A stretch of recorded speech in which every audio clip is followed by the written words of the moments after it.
Yo, what's up, people? Today I'm going to share with you how I get the best image quality I can when I'm producing these videos. So there's four separate steps that I'm taking to maximize that. The first thing is you want to make sure your lens itself and the sensor of your camera is actually clean.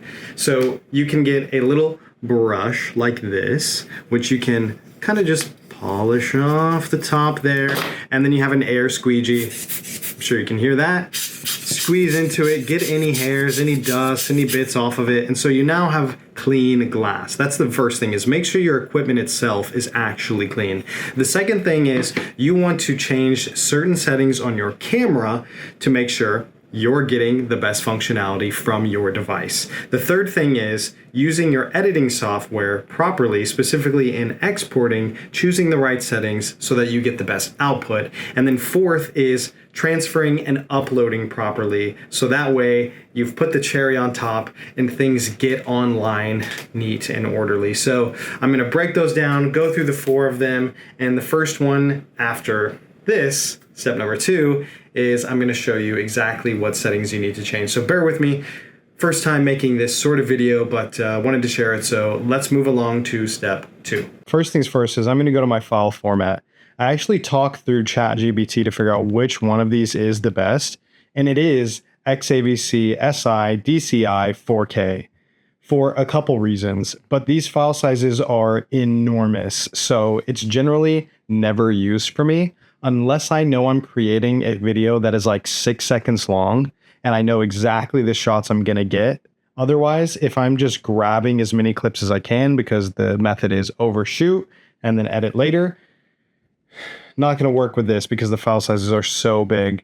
HS is gonna be a step above S, but it's almost arbitrary, especially when you're uploading to platforms that only allow 1080. Your best bet is to just go with XAVCS 4K. So that's the file format. You want to be recording on the highest quality you can. Again, that makes sense. Sometimes I use this because it is the absolute highest quality, but generally I just use this. Next thing is going to be movie settings.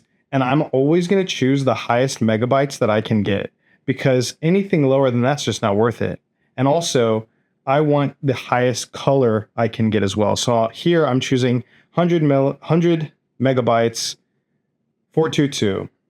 If I were to change it from 24 to 60, you can see that it shoots up to 200. And again, I've got all my settings already set for the highest that I can get for that type.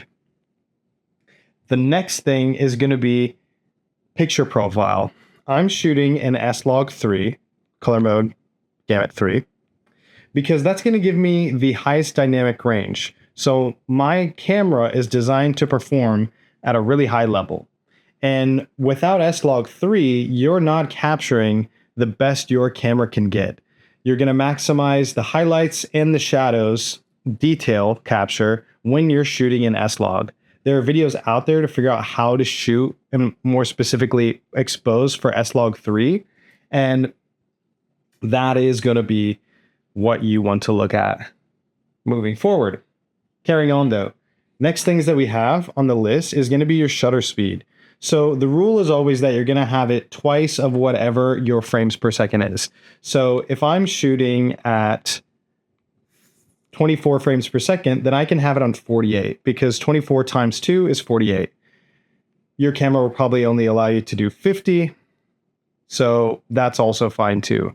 But what I've realized is, in photography, you want the shutter speed to be as high as you can get it, because that's going to get you a more crisp image. That's going to give you sharper lines. So I thought about it and I was like, well, most people don't even know what they're looking at on social media. They're just consuming, right?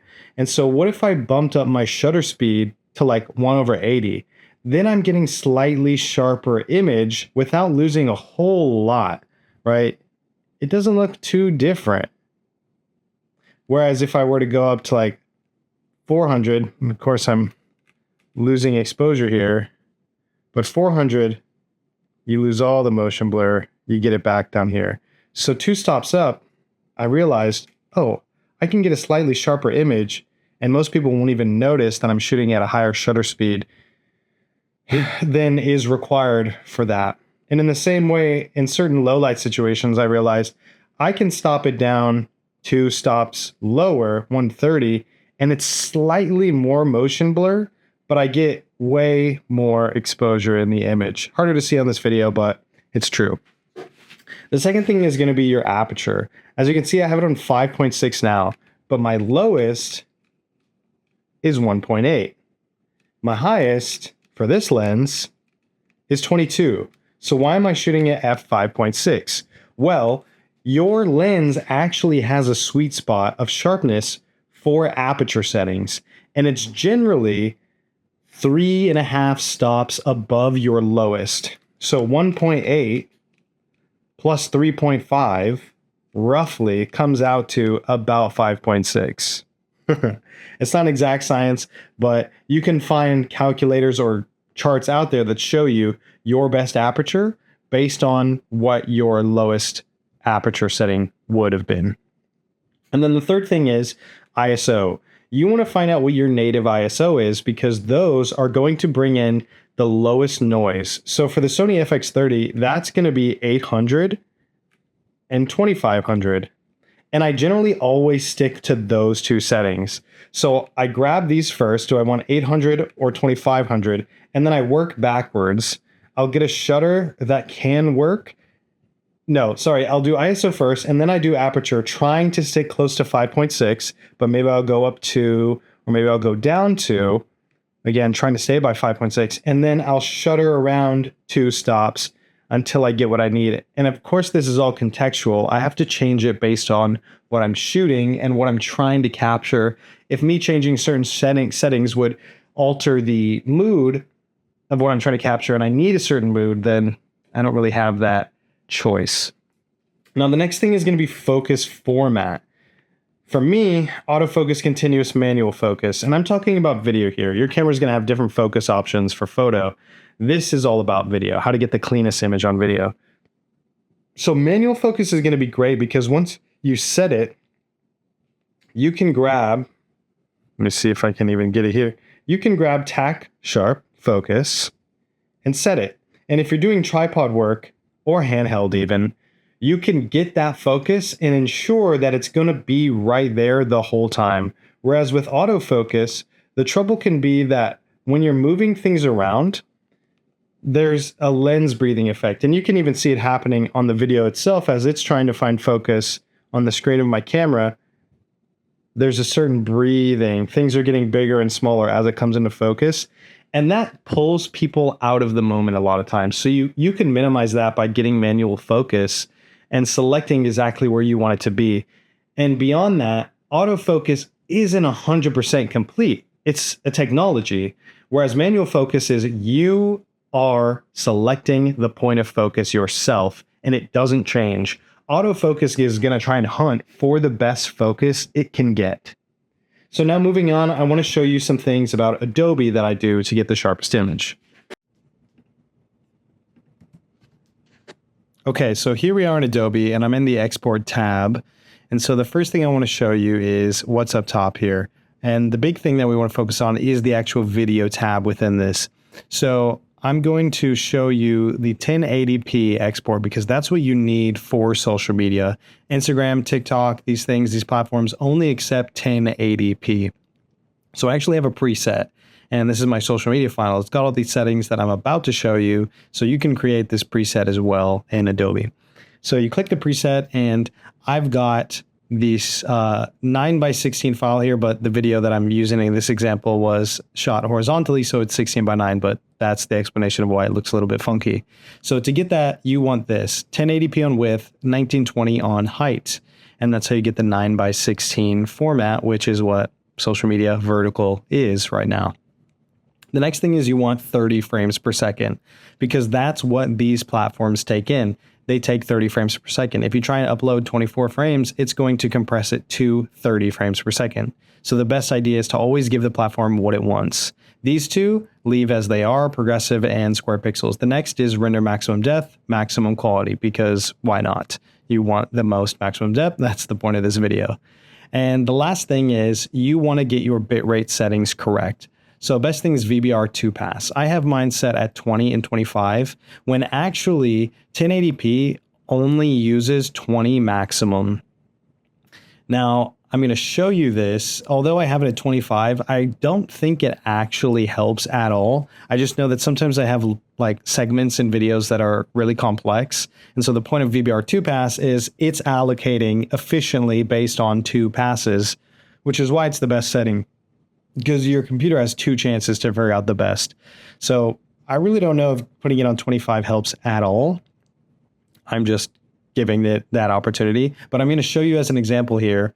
When I go to CBR, sorry, let me pause. I'm doing a voiceover actually.